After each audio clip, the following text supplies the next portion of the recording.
pick up and there is a wind warning in force. We could see gusts in excess of 60 miles per hour, particularly across Irish Sea coast throughout the course of Saturday afternoon. There'll be another dry interlude Sunday morning, particularly across eastern areas, so a good start to the day on Sunday, but it does quickly cloud over as this next area of rain pushes eastwards. It will be a briefer spell of rain, and behind it we'll see further dry weather arrive. We could also see some more dry weather developing by the middle of next week, but it will be an unsettled start to the week at least. Looks like things are heating up. Boxed boilers, sponsors of weather on GB News.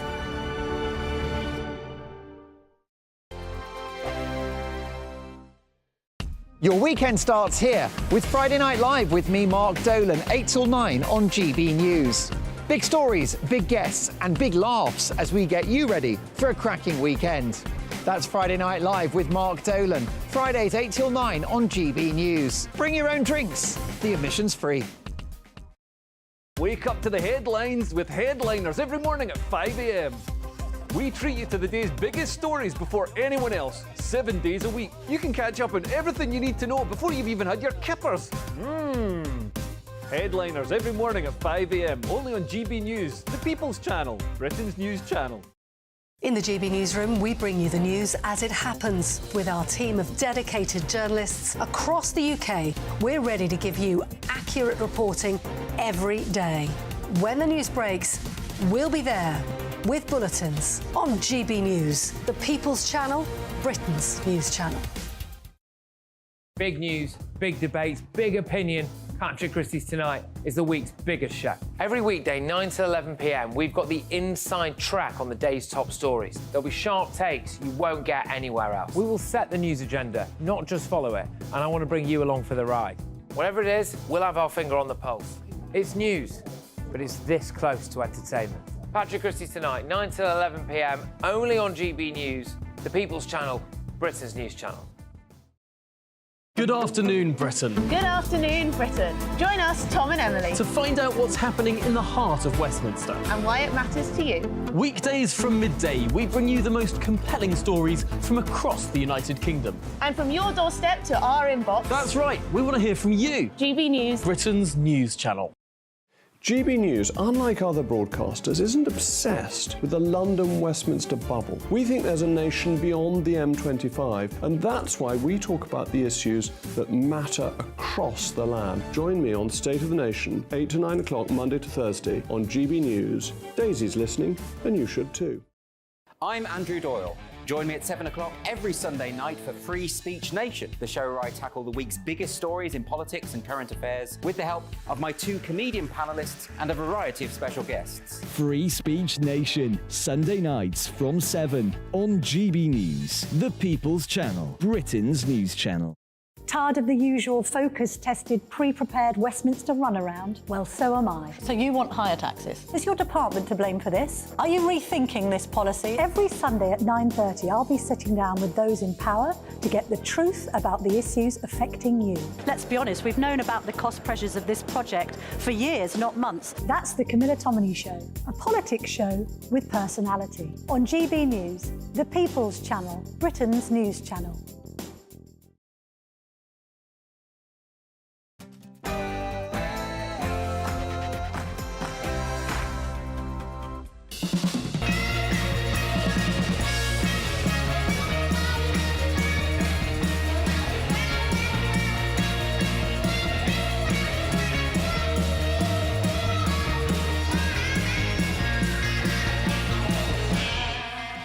Welcome to Lee Anderson's Real World, and tonight I'm joined by trade unionist Andy MacDonald, journalist and author Harriet Sargent, the former editor of Labour List, that's Peter Edwards, he's on the show. We're going to go back in the day with former international England footballer Paul Parker, and I'll also be joined by Nadia Essex, who's a dating expert.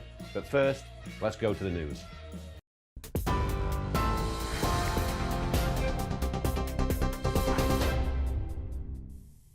I'm Sophia Wensler in the GB Newsroom. Downing Street has rejected claims MPs were misled over the cost of the Rwanda scheme. That's after it emerged the asylum plan has reached £240 million before any flights have taken off. Ministers expect a further £50 million will be spent in the coming year. Rishi Sunak, who's facing division within his party over the policy, is hoping to rush emergency legislation through Parliament, with the first vote on Tuesday. A man has been jailed for life with a minimum term of 20 years for stabbing 2 police officers in central London. The Met Police... Wait, Wimble Street! Stay where you are! Get back! The Met Police has now released body cam footage of the attack. Mohammed Rahman stabbed PC Joseph Gerard in the neck and chest and PC Alana Mulhall in the arm after a police pursuit in September last year. The 25-year-old was convicted of attempted murder and grievous bodily harm. A teenager has been arrested on suspicion of murdering a woman who was shot dead in East London. 42-year-old Leanne Gordon was killed in Hackney on Tuesday evening. She was one of 3 people who was found with gunshot wounds. A 20-year-old man and a 16-year-old boy were taken to hospital. Prince Harry has lost a legal challenge in a libel claim against the publisher of the Mail on Sunday. It means the case must go to trial. The Duke of Sussex is suing Associated Newspapers Limited over an article about his legal challenge against the Home Office following changes to his security arrangements. His lawyers say the story was an attack on his integrity and would undermine his charity work. Associated Newspapers Limited argues it expressed honest opinion and caused no serious harm to Prince Harry's reputation. A gender reform ruling has been described as a dark day for devolution by Scotland's First Minister. Scotland's highest civil court found the government acted lawfully by blocking the controversial bill. The legislation, which makes it easier for people to change their legally recognised sex, received cross-party support in Holyrood. Humza Yousaf says the judgment confirms that devolution is fundamentally flawed. A funeral for the Pogues frontman Shane MacGowan has been held in Ireland.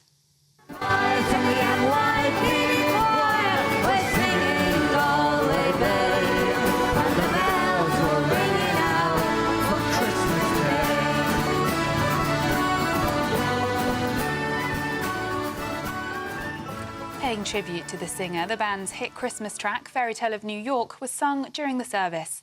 Family, friends, politicians and celebrities filled St Mary of the Rosary Church in County Tipperary. Hollywood A-lister Johnny Depp was among those delivering a reading. Giving a eulogy, his sister Siobhan said that while they were born in Kent, her brother's veins ran deep with Irish blood. And his widow, Victoria Mary Clark, also spoke. He really did live so close to the edge that he seemed like he was going to fall off many times. I mean, we've had me and Siobhan and all the family. We've kind of lived in terror, haven't we, for a very long time. But on the plus side, I think that exploration led to a kind of creativity which may not have been possible without the use of all these substances. This is GB News across the UK, on TV, in your car, on your digital radio and on your smart speaker by saying play GB News. And now it's back to Lee Anderson's Real World.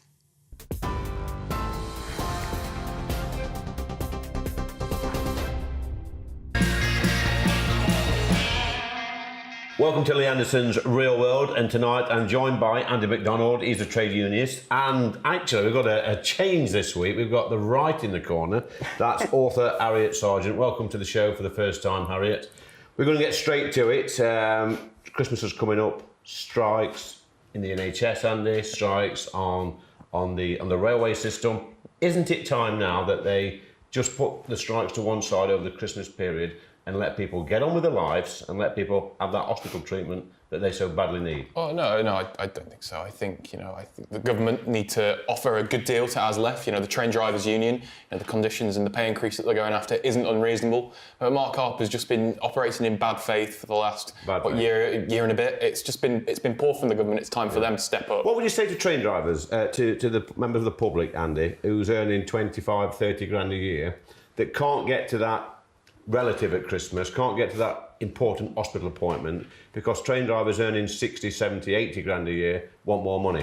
It's not just about money, in fairness. It's about conditions, it's about contracts, and it's about pensions. It's not just about what's in their pocket at the end of the day. But they do deserve a pay rise. They haven't had a pay rise in about, I think, 7 years. They've lost 12% proportionally. It's poor. They need, they deserve it. Let me go to our right in the corner, Harriet. I mean, Andy's saying that they've not had a pay rise for so many years. They deserve it. You don't see many train drivers leaving the profession to go for another job. No, not at all. In fact, the opposite. I mean, I think there is an argument for saying, yes, you've got to pay people more if you have a shortage, like we had with lorry drivers. So, they got an increase and they got their conditions improved, and lo and behold, we don't have a shortage of lorry drivers anymore. But that's not true of train drivers. The train operating company says every time they advertise a job, being a train driver is so popular, they get 300 people applying for just one job. And if they advertise in the north, 750 people apply for just one job, and they have to close the application after 1 or 2 days. So there is absolutely no argument for a rise for train drivers when so many people want to be a train driver. And I happen to know this. I became interested in this because at the moment I'm helping 2 young men who are just coming out of prison. And both of them are really eager for all the things that they can do. They want to go and work on the trains. Yep. And they're former drug dealers, so they know a good deal when they see it. About transport. Look, Andy, I think Harriet makes a good point there that for every vacancy driving a train in the north especially, 750 people are applying for these roles. That sort of casts into doubt your theory that it's about pensions, pay, conditions. Why are so many people applying for these jobs when they're so poorly paid? Well, we're not saying that they're poorly paid. It's just they haven't had a fair pay increase for a while. But, you look at how many people apply to be MPs, how many people apply to be on those shortlists, how many people run for Parliament, but MPs get a pay increase every single year. No, they don't. Yes, they do. No, they don't. They have for the last 7 years. They've had a pay increase. Yes, they have. No, they haven't, Andy. We went a year without a pay rise. You went a year without a pay rise? Oh, yeah, well, you just said every year, so get your facts straight, So Andy. you took 1 year off? Yeah, and I always give my pay rise away to good causes Well, that's fantastic. in the local community. Congratulations. But, a lot of those MPs don't. Yeah. Does Mark Harper? Well, with his minister, he's on, 120 grand with his the last pay rise minister? was about 2 or 3%, and I know there's not much sympathy out there for members of Parliament. Well, they'd be asking for if you gave 2 or 3% every year, you wouldn't have an accumulative 12% figure. Yeah, where's the 12% come from? The 12%, it's the accumulative figure. I think Harriet. Can I just say something more about this? Andy raised the point about pensions and conditions, but we see the same there as with everything else to do with the trains. I mean, train drivers have an amazing. They are the aristocracy of pensions. Yep. They have sort of gold-plated singing and dancing. Goes up with inflation. Are they better than bankers' pensions? Are they better than bankers' pensions? Barristers' pensions? Well, I'm talking about train drivers. You're saying they're the gold standard of pensions? All right, if you bring up... They're the gold standard in the train industry, what compared to cleaners? You're bringing up a barrister. OK, well, then look at a solicitor. Train drivers are actually paid £5,000 more than solicitors. Well, that's not true, because there isn't a standard wage for solicitors. No, they're compared to nurses, for example. A ward nurse gets about £31,000 a year. A train driver average wage is 54,000. That means that people get a lot more than the 54. I think under the Tory rule, NHS, I would advocate for an increase for nurses as well. Can I just say the training as well. Nurses are doing 3 years worth of training. Yep. They're having to deal with incredibly stressful situations, life and death situations on the wards. Train drivers do 6 to 9 months, and then they're sitting in this sort of cosy cabin, completely sort of insulated from the public. There's a big difference there, Andy. Harriet's right what she says. The people working in the NHS, like nurses, they do a hell of a lot of training, a lot of new degrees now, 3, 4, maybe 5 years. Some go into specialist jobs in nursing. And you still wouldn't give them a pay rise. That's why the NHS is still striking. Very intense career progression.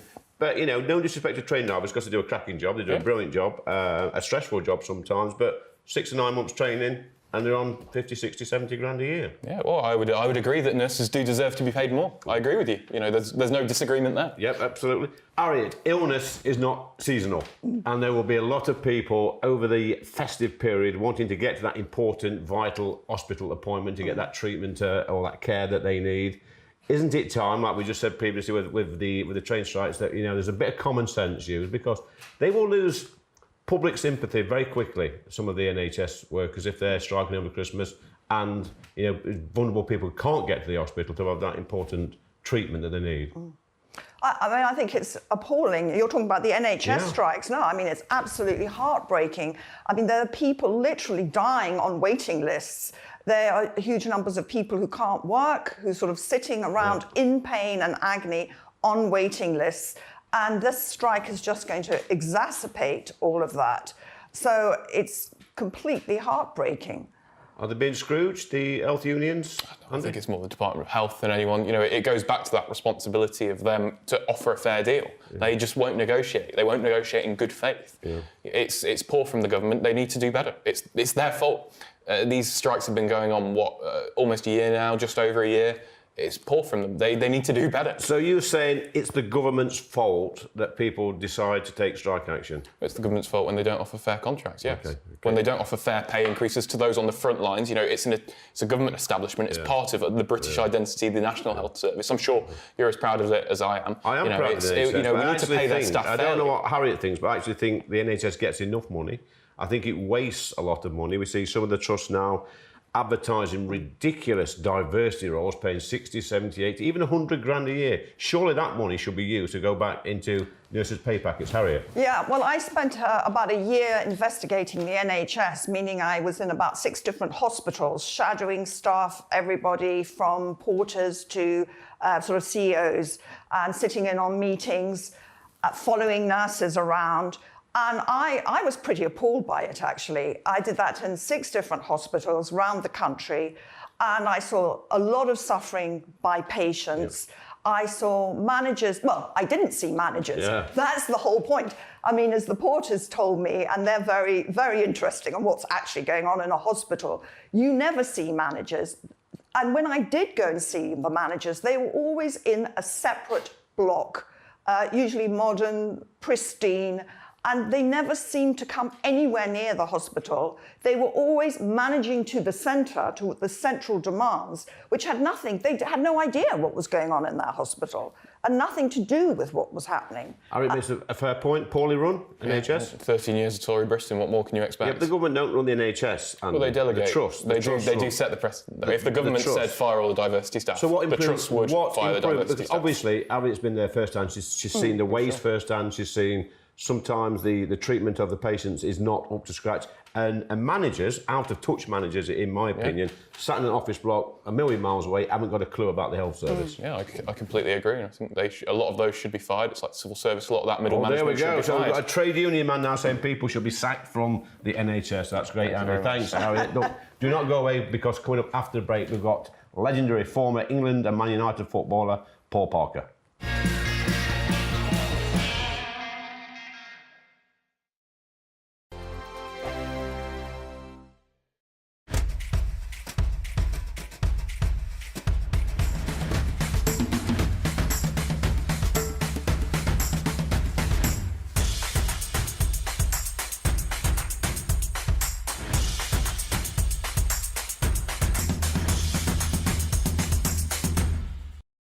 I think the most exciting bit for me is talking to people. People who I think are ignored often by the major news channels. We're going to give news they want to hear. There's a voice there that needs to be heard. I think there's a chance here for a diversity of opinion to be expressed, which you don't find elsewhere. It's really exciting. We don't hold back. We're free to say how decisions that are taken here affect us all around the country.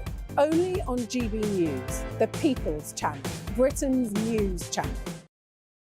There's only 3 people you can trust in life: your doctor, your lawyer, and your nana.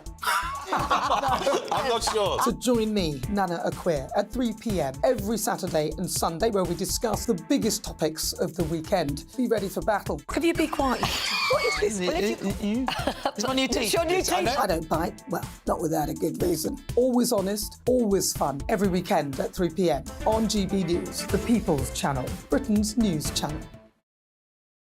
I'm Michelle Dewberry, and I'm not here to tell you what to think.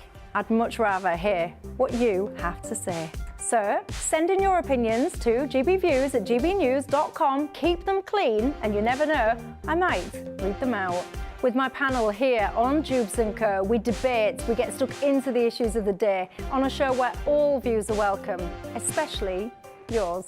GB News, the People's Channel, Britain's news channel. Join us every night on GB News at 11 p.m. for Headliners, which is 3 top comedians going through the next day's news stories, which is exactly what you need, because when the establishment has gone crazy, you need some craziness to make sense of it.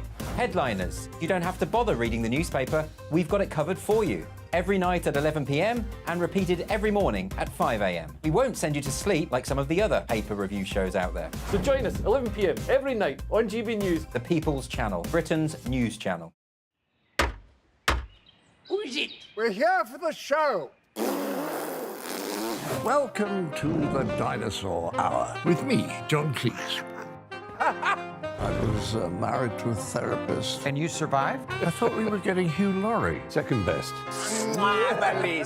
You interviewed Saddam Hussein. What's that like? I was terrified. I'm playing strip poker with you three. Ah! No, thank you. My CDs need to be put in alphabetical order. Are you going to be problematic again? The Dinosaur Hour. Sundays on GB News.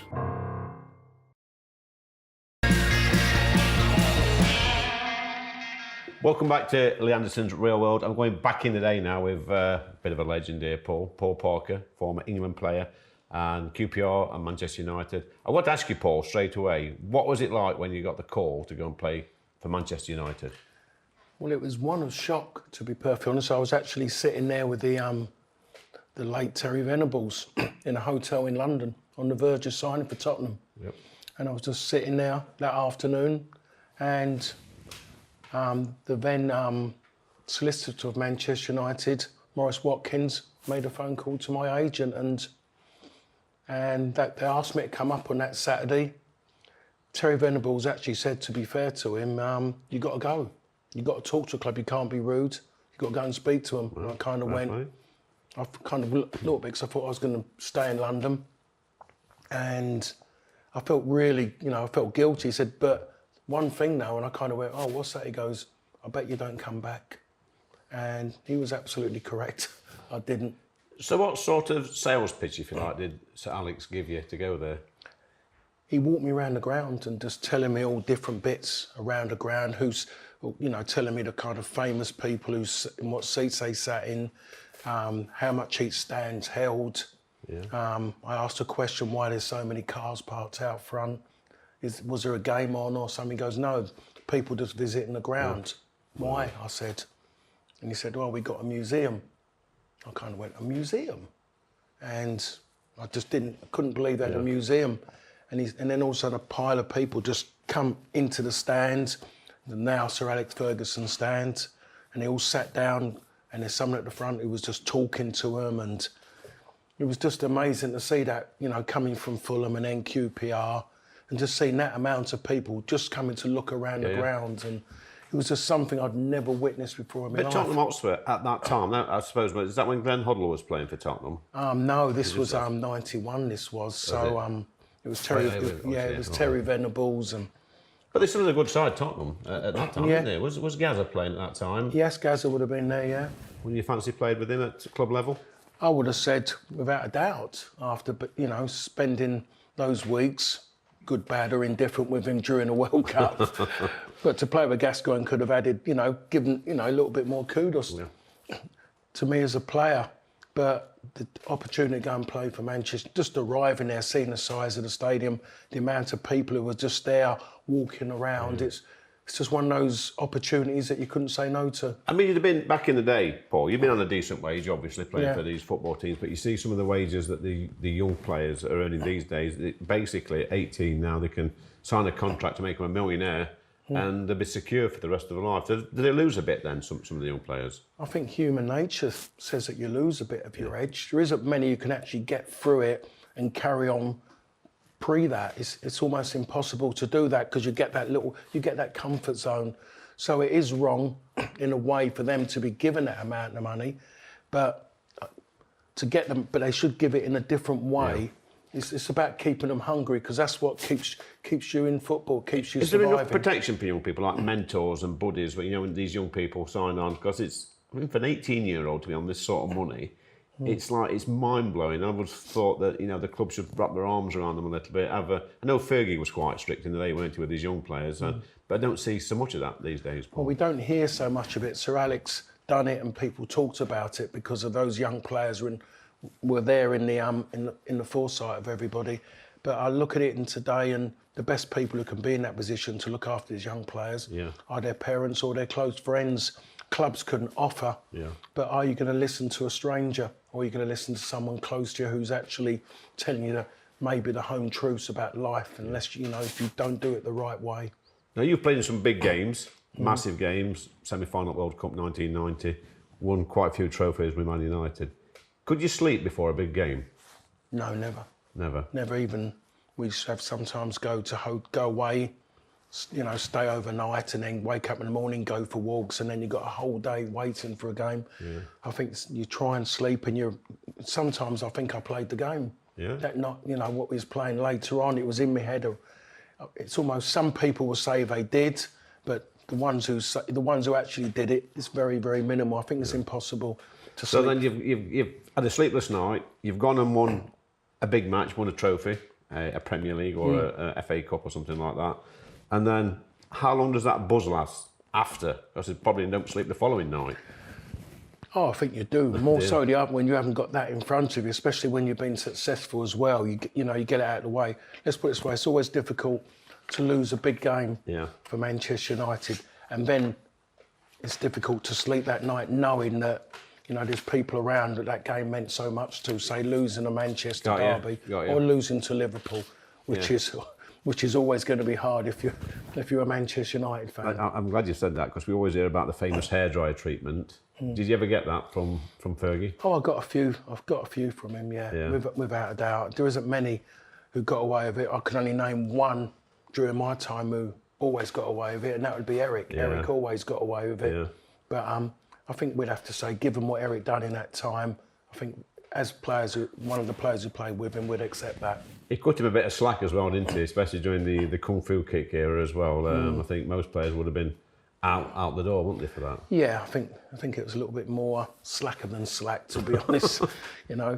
He knew it. The boss knew it was wrong. The boss tried to tell him after the game, but the manner in which the boss actually told him made a lot of us laugh. Yeah. But what did he say to him? He virtually after telling everyone else what they'd done wrong, ripping into him, seriously ripping into him, he just virtually said to Eric, "You can't do that, son."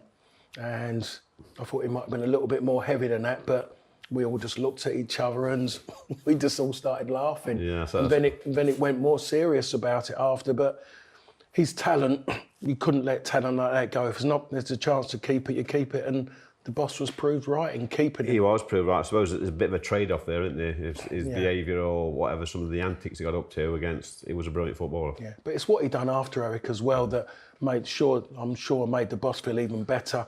What he had to do community service, and there was kids were coming into the Cliff training ground, and it was easy for Eric just to stand around and let other people do the coaching. Yeah. But he didn't. He joined in, and he made a point of speaking to every single kid over a fair number of weeks. So we've got the Euros next year, and then in a couple of years after that we've got the World Cup. I think, Paul, that the current batch, no disrespect to your generation, of young England players are absolutely brilliant. I think they're probably the best batch of talented players we've had in a long time. Are we going to win something finally? Well, I mean, you said it there. We have got a decent set of young players. We've got a decent set of players. We've got a manager who's been to a semi-final and a final. so he'll be our most experienced manager going into another tournament. But what we've got as well is we have to remember is that the Euros is not a strong tournament anymore. Yeah. I always used to say that the Euros was the most difficult to win because all the best sides in the world, the majority come from Europe. Yeah. Now Europe is quite poor, to be honest. That's why we get poor qualifying now. The qualifiers are awful for the Euros now. Yeah. They're not worth being in. Really. So I want you to pick two players out now, Paul. One from domestic football and one from international football. The two best players you've ever played against, and why? Played against? Yeah. If I was going to go at club level, I mean, there's so many players I've played against, but I've always got to mention Paul Gascoigne in one, you know. Yeah. I have to mention him, just what a talent he was, and it's just a shame that he couldn't keep it going. Yeah. And, you know, but then you look at George Best, someone like that, you know, those kind of players, they don't seem to be around for 10, 15, 20 years, do that at that level. They seem to just peak and that's it. And Paul's one of them, definitely. On the international side, on Europe and everything, I have to say one of them, which is another great player, but injuries curtailed his career, was Paulo Futre, the Portuguese player. Played against him at Atletico Madrid. He did come to England, he come to West Ham, but his knees were shot by then. But he was a wonderful player. But they're players, you know, he was a player that not many people would know about, but he was a seriously good player. Well, you had a brilliant career, Paul. I think most young men watching this would give the right arm to do what you've done. That's if they can remember. You know me. what, I'm one of those people, of course they can remember you. I mean, I'm one of those people that still has dreams about scoring a winning goal in the cup final. And then you wake up and you realise that you're 50 odd and you've got no chance. But it's been a pleasure, mate. Thank you, Lee. Cheers, Paul. Look, do not go away. Coming up next, we've got right versus left. Do not go away.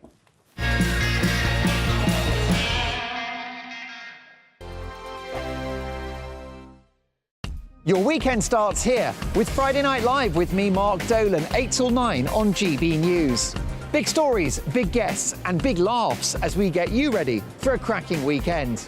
That's Friday Night Live with Mark Dolan. Fridays 8 till 9 on GB News. Bring your own drinks. The admission's free. Wake up to the headlines with Headliners every morning at 5 a.m. We treat you to the day's biggest stories before anyone else, 7 days a week. You can catch up on everything you need to know before you've even had your kippers. Headliners every morning at 5 a.m. only on GB News, the People's Channel, Britain's news channel. In the GB Newsroom, we bring you the news as it happens. With our team of dedicated journalists across the UK, we're ready to give you accurate reporting every day. When the news breaks, we'll be there with bulletins on GB News, the People's Channel, Britain's news channel. Big news, big debates, big opinion. Patrick Christie's Tonight is the week's biggest show. Every weekday, 9 to 11 p.m, we've got the inside track on the day's top stories. There'll be sharp takes you won't get anywhere else. We will set the news agenda, not just follow it, and I want to bring you along for the ride. Whatever it is, we'll have our finger on the pulse. It's news, but it's this close to entertainment. Patrick Christie's Tonight, 9 to 11 p.m, only on GB News, the People's Channel, Britain's news channel. Good afternoon, Britain. Good afternoon, Britain. Join us, Tom and Emily, To find out what's happening in the heart of Westminster. and why it matters to you. Weekdays from midday, we bring you the most compelling stories from across the United Kingdom. And from your doorstep to our inbox. That's right, we want to hear from you. GB News, Britain's news channel. GB News, unlike other broadcasters, isn't obsessed with the London-Westminster bubble. We think there's a nation beyond the M25, and that's why we talk about the issues that matter across the land. Join me on State of the Nation, 8 to 9 o'clock, Monday to Thursday, on GB News. Daisy's listening, and you should too. I'm Andrew Doyle. Join me at 7 o'clock every Sunday night for Free Speech Nation, the show where I tackle the week's biggest stories in politics and current affairs with the help of my two comedian panellists and a variety of special guests. Free Speech Nation, Sunday nights from 7 on GB News, the People's Channel, Britain's news channel. Tired of the usual focus-tested, pre-prepared Westminster runaround? Well, so am I. So you want higher taxes? Is your department to blame for this? Are you rethinking this policy? Every Sunday at 9:30, I'll be sitting down with those in power to get the truth about the issues affecting you. Let's be honest, we've known about the cost pressures of this project for years, not months. That's the Camilla Tominey Show, a politics show with personality. On GB News, the People's Channel, Britain's news channel.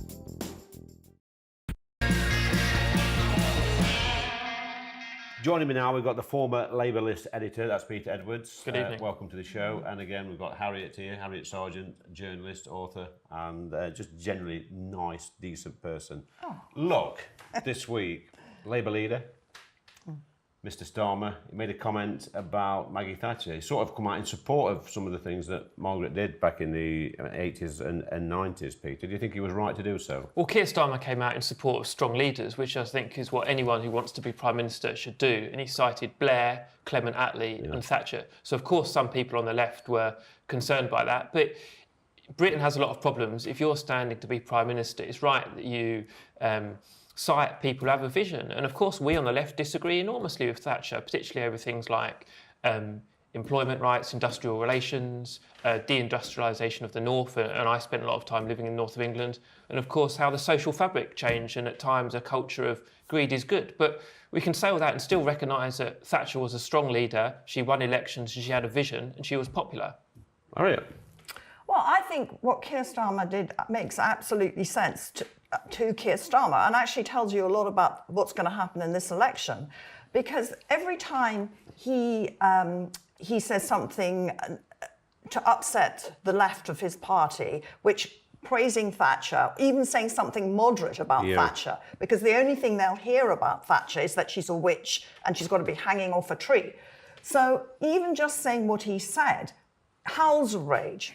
And he does that deliberately, because every time he does that, it kind of soothes and calms the Tory voter. And I think this election is going to be won not by Labour or Keir doing something dramatic, but by Tory voters just not going out to vote. And Keir Starmer sees the Tory voter sitting on their sofa and thinking, have I got a reason to go out and vote Conservative? No, I am furious with the Conservatives for all the following reasons. And actually, Labour hasn't given me a reason not to vote for them. That's all he's got to do. He's just got to keep people soothed and happy so that they won't go out and not vote and vote Tory. Peter, soothing the electorate, is that what Keir Starmer's trying to do? No, I think you've got to do a lot more than that. First of all, Keir Starmer's got this massive poll lead, around 20 points, but we know from the experts a lot of undecideds and that. In what's called the short campaign, some of those undecideds will crystallise in favour of the government, because that always happens. It's a safety first option, picking the government. But secondly, what Keir Starmer doesn't want to do is kind of limp in to office as David Cameron did in 2010. Okay. What he wants is to win an election on its own terms, win a majority, and then get a mandate for change. And we would obviously disagree about the individual policies, but we'd recognise Britain faces a host of challenges around cost of living, buying a house, energy, international security. So to deliver these changes, he's got to try to win and win emphatically and not creep in the back door. I think he's done a reasonable job, Harry, of squashing the left a little bit with the dissent in his own ranks, whether that's Labour MPs who are normally chirping up with something and trade union leaders. But will that change if he does get elected? Well, that's exactly it. I mean, I think he was very good about Hamas. Yeah. I mean, his wife is Jewish and his children are being brought up as Jewish, so it was a very difficult line for him to take, but he did it. And I have to say that's the first time I've actually felt quite a lot of respect for him. But, let's forget that this man who is today standing up and praising Thatcher, only a few years ago was praising Corbyn. So you sort of wonder what kind of Prime Minister is he going to be? Because he's, sadly, in a long line of both Tory and Labour Prime Ministers who seem to absolutely want power desperately, and then once they get into power, don't have a clear vision of what they want. And that's what you feel about Starmer. And it's going to create, I think, a very dangerous vacuum. So he's praising Corbyn 1 minute, Peter. Is he a bit of a wolf in sheep's clothing? I don't accept that at all. And Lee, you're an elected politician, and I've been a parliamentary candidate, and I was in 2015 and 2017 at times when Keir Starmer was. If you're a candidate, you campaign for your party leader to be elected. It's as simple as that. Well, that's not strictly true, Peter. It's not strictly true, because I can remember being a part of the Labour Party campaign in 2017, and our political pitch to the electorate was, do not worry, vote Labour, you'll get a Labour MP in Ashfield, but the good news is you'll get a Conservative leader, because Corbyn will never win the election. That was our pitch. Gosh. But then you walked Staggering. out. But then you walked out. But to come back to this question, Keir Starmer has been a strong leader because on day one he did absolutely the right thing. 4 or 5 years ago, apologised to the Jewish community for the hurt caused, and moderate people like me think that was absolutely the right thing. But why didn't he apologise when Corbyn was in? Because he had to tackle the problem first, and Jeremy Corbyn is not even a Labour... Well, that wasn't him that tackled it, it was the electorate who refused to vote for Corbyn. Harriet, I didn't talk over you, especially on such sensitive issue as anti-Semitism. OK, so Keir Starmer apologised on day one. Jeremy Corbyn is not even a Labour MP anymore. He won't be a Labour candidate at the next election. Of course he's shown moral leadership in trying to reconnect the Labour Party with the public. Harriet, is that really good enough? Well, what I think is really interesting is what he actually said in that Telegraph op-ed. Yeah. And he actually said that change happens in Britain when politicians actually listen to what the people are saying rather than dictating to them. Is that populist, though? Well, I think that's quite extraordinary because the country, I mean, we've had Brexit, we've had 7 years now when the people have told politicians what they want, and they want sort of immigration controlled. Yep. We've had the election, we've had Brexit, nobody listens. We haven't had a single person listen. And so here is Keir Starmer saying this when he's not actually going to... I cannot see him giving people what they want. I can't see him actually making that very interesting point. But Labour is the last party that is suddenly going to cut down on immigration. Yeah. I mean, surely immigration is going to rip onto Labour. Peter. I mean, Starmer's been making noises about immigration, getting it cut down to a lot less than what it is at the moment. Yet on his backbenchers is his own party saying immigration is good. Well, I think immigration is good, and the economy, particularly in London, where we are today, would be sunk without immigration, whether we're talking about financial services or hospitality and retail. Yeah. And I've worked in some of those industries. But the key thing is there has to be some kind of control on immigration. And I think the difference between Keir Starmer and the government is the government has made promises that it can't deliver, and it knows it can't deliver. You'll remember David Cameron saying, get it down into the tens of thousands, i.e. below 100k. Yeah. Now we're up much closer to 1 million. I think Keir Starmer and Shadow Home Secretary Yvette Cooper are trying to be honest with people, and they've picked up one of Labour's ideas from 4 or 5 years ago about a points-based system.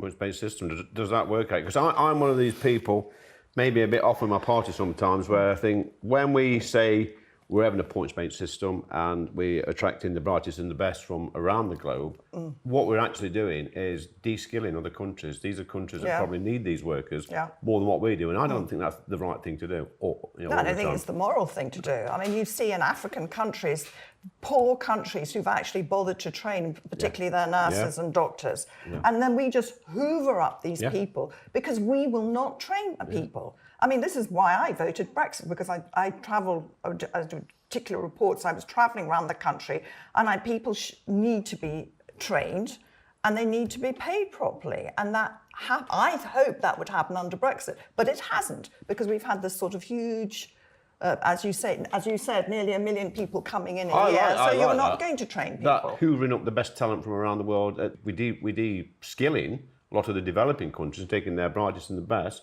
when they actually, Peter, need those people more than what we do. Well, Lee, you're making the case for having reciprocal arrangements, really, because, to go back to your previous question, could the NHS survive without immigration?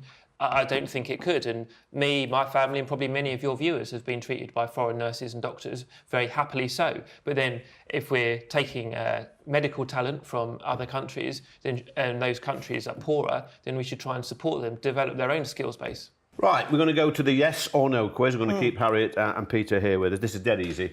Harriet, it's 5 questions. You can only answer yes Yeah. or no. So, question number 1. Will Nigel Farage win the Celebrity Jungle? Yes. Peter? Never watched it, never will. Right, that's an incorrect answer because it's a yes or no quiz. Number 2, Peter. Should unions stop their strikes over the Christmas period? Negotiate. Another incorrect answer. It's a yes or no. Harriet? Yes, definitely. Okay. Harriet, number 3. Was Starmer right to praise Margaret Thatcher? Yes. Peter? I think it's right to praise strong leaders. Another incorrect answer. It's a yes or no quiz. And number 4, for you, Peter. Do you agree with the increase in the threshold of earnings to £38,700 for overseas workers coming to this country? Send it to the Migration Advisory Committee. Okay, another incorrect answer. He's not getting a gist of this, is it? It's a yes or no quiz. Even the camera crew are smiling. Harriet? Yes. Yes. And just a bit of fun for the last one, because we've got a footballer on the show today. Harriet, will the England football team win the World Cup in 2026? Yes. Yes. It's got one. It's got one.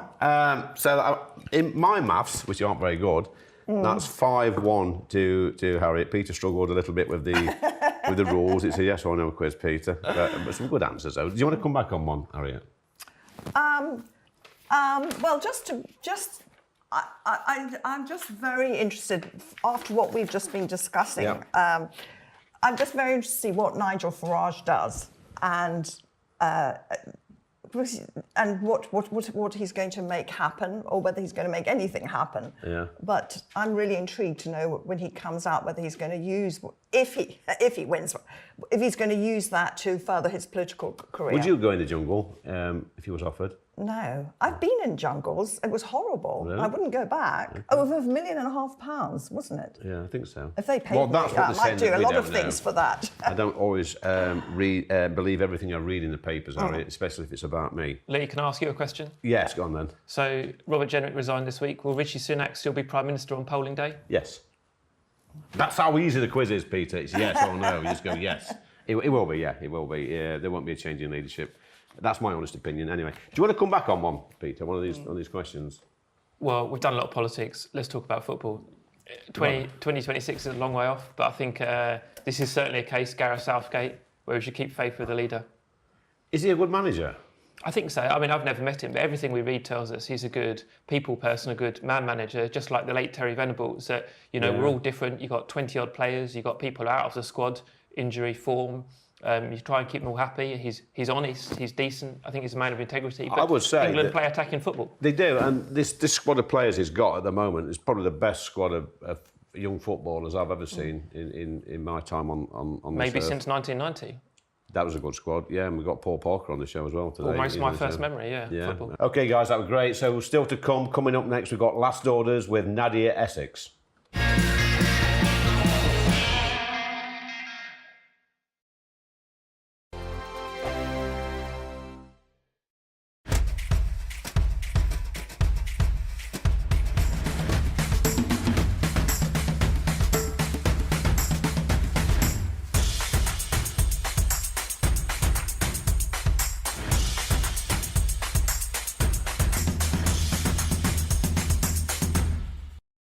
I think the most exciting bit for me is talking to people. People who I think are ignored often by the major news channels.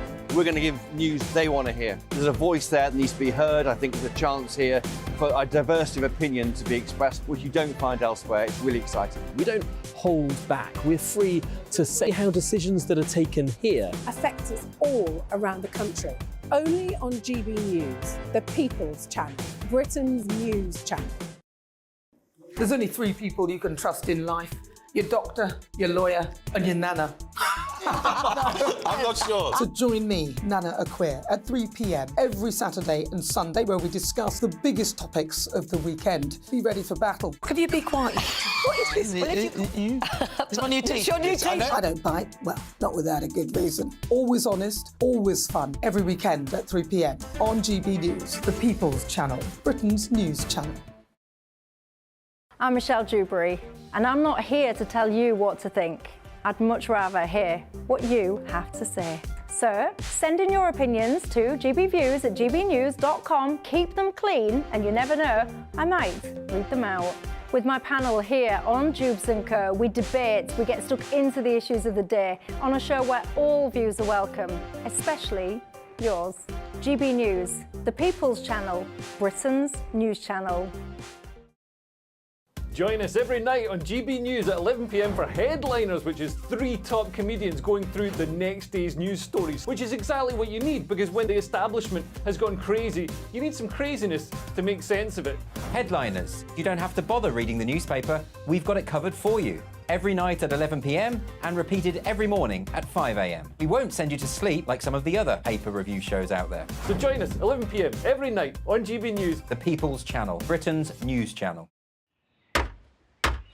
Who is it? We're here for the show. Welcome to the Dinosaur Hour with me, John Cleese. I was married to a therapist. And you survived? I thought we were getting Hugh Laurie. Second best. You interviewed Saddam Hussein. What's that like? I was terrified. I'm playing strip poker with these three. Oh! No, thank you. My CDs need to be put in alphabetical order. Are you going to be problematic again? The Dinosaur Hour. Sundays on GB News.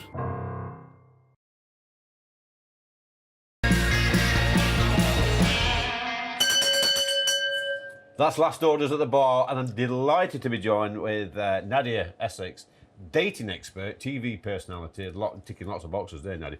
But tell me, dating expert, advising people how to go out on dates, how men can, get a new girlfriend, partner, vice versa. Back in the day, it weren't that complicated. You came to a place like this, had a few too many, hello, darling, and then on your way. So yeah, but I'm old school. See, I like that. I think online dating has killed old school meeting in the pub or in a restaurant, and I'm very much bring it back. Yeah. Get out there, go meet people in real life, because you just can't replicate the same chemistry when you're typing on a computer as you can in the pub having a few drinks. But I guess these days, though, Nadia, I mean, sometimes if a man sees a woman and vice versa, or whatever, and you approach them, sometimes you can be accused of all sorts of things as well, can't you?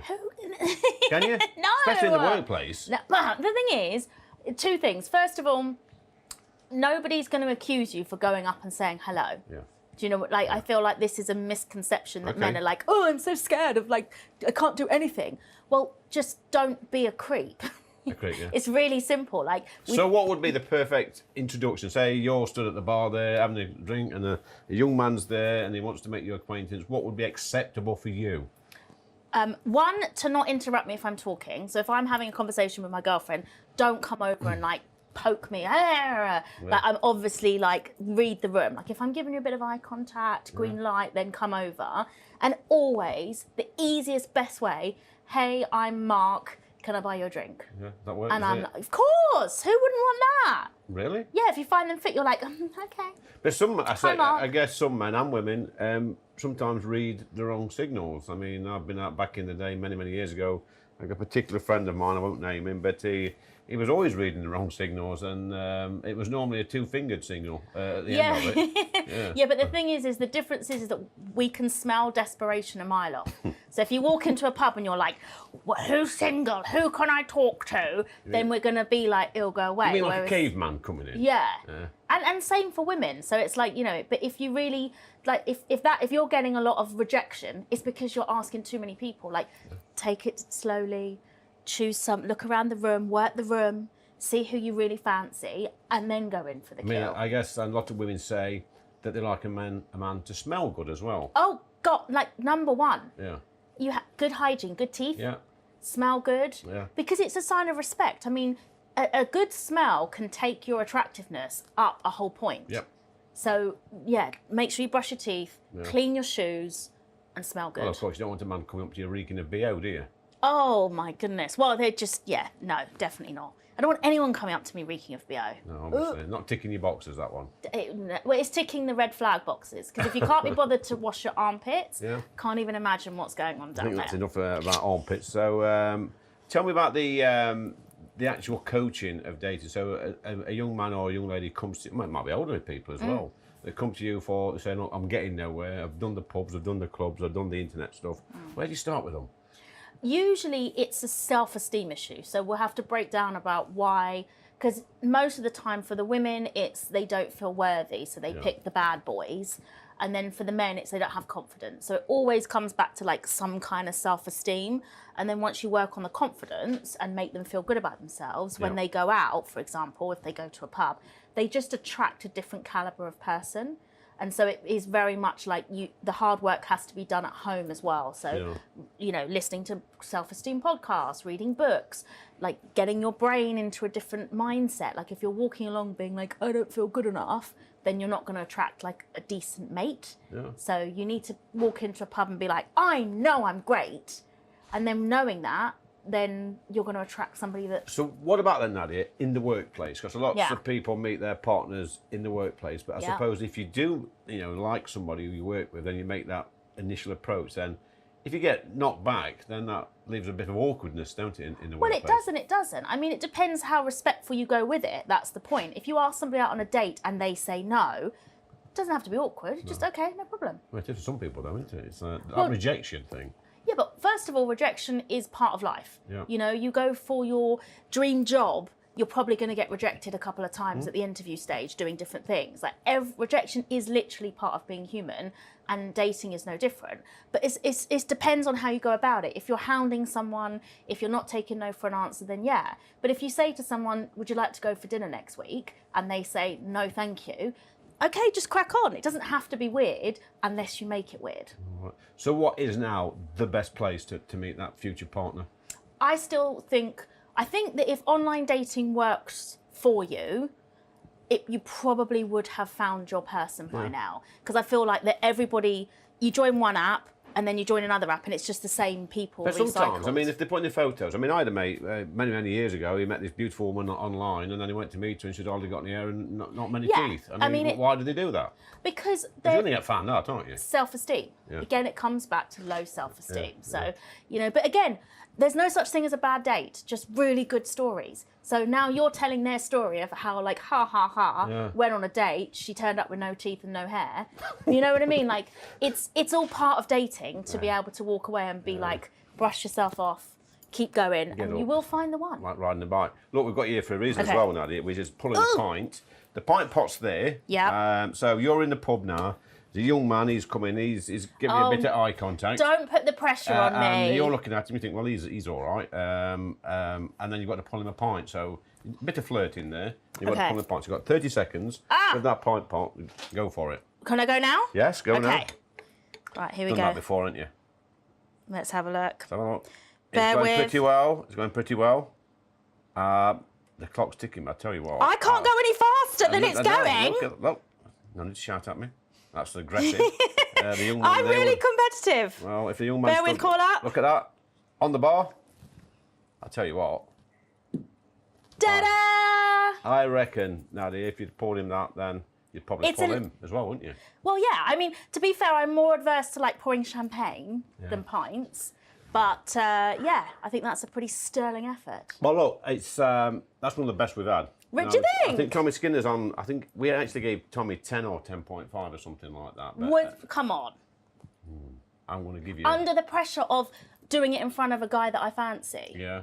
Surely that's worth an extra point or half. I think it is. I want to give you 11 Yes! out of 10. That's a world record, actually. It's a great pint, and that's ready to drink. Unlike some of our previous contestants, Nadia, they put that on there, it takes about 20 minutes to an hour to settle down. Yeah, and then it's just half a pint. If I was in a pub, I reckon that you'd probably want to top up that. Okay. It's probably like a lager top, right? Okay. So it's Friday night in the pub. Yeah. Some young ladies are going out on the pool. Some young men are going out on the pool. Yeah. Give them your final tips for the night. Don't get too drunk, believe it or not, Yeah. because no one likes sloppy drunk. Yeah. Drunk people are so annoying. And if you're on the pool, like, just, you know, it's not a numbers game. Yeah. You know, don't... It is for some people. No, but that's where they go wrong. Okay. You know, you've got to just take your time and really, like, see who you like. If you're running around being like, do you fancy me? Oh, do you want to go home with me? Oh, do you want to... No. Just take your time, slow down. There's always next week if you don't pull this week. Yeah. And just relax about it. And then the final tip, sort out your personal hygiene. Have a wash. Oh my gosh. Is that a tip that even needs to be said? It is for some people. Oh, well then, yeah, no, please, personal hygiene. Well, there you go. Nadia, it's been absolutely brilliant. A pleasure to meet you. Pleasure to meet you. Thank you very On the much. call with Nadia Essex. Thanks once again for watching Lee Anderson's Real World. Another cracking show, another cracking lineup. Same again next week on GB News at 7 p.m. Have a great weekend. Coming up next is Friday Night Live.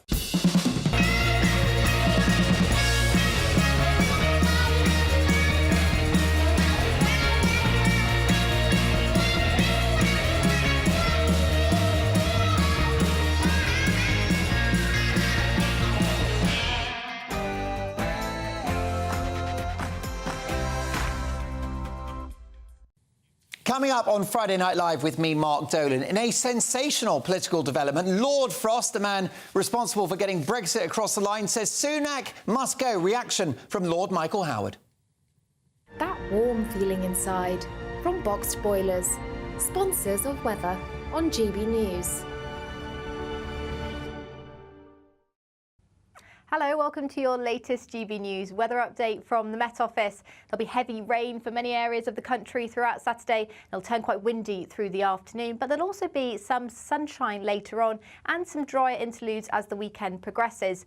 Throughout the course of the night, we'll be between weather fronts. That means there will be some dry weather around, particularly for central areas, the Midlands, parts of East Anglia as well, seeing some good dry, clear spells throughout the night. That dry weather then will push northwards, so some respite spreading north throughout the night, but also some very heavy rain arriving into the far southwest. With a southerly breeze across the country, another mild night, but it will be a very wet start to the weekend, particularly across southern areas where there's already a lot of water on the roads, as well as Northern Ireland and parts of Scotland too, where we've had a lot of rain already this week.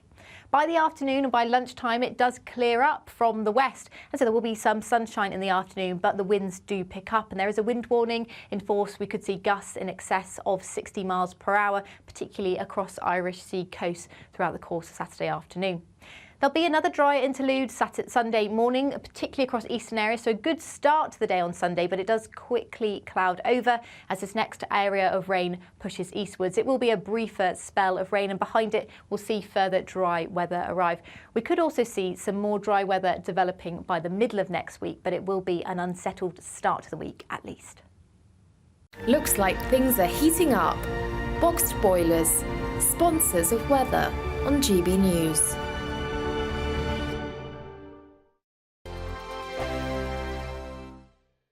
Your weekend starts here with Friday Night Live with me, Mark Dolan, 8 till 9 on GB News. Big stories, big guests and big laughs as we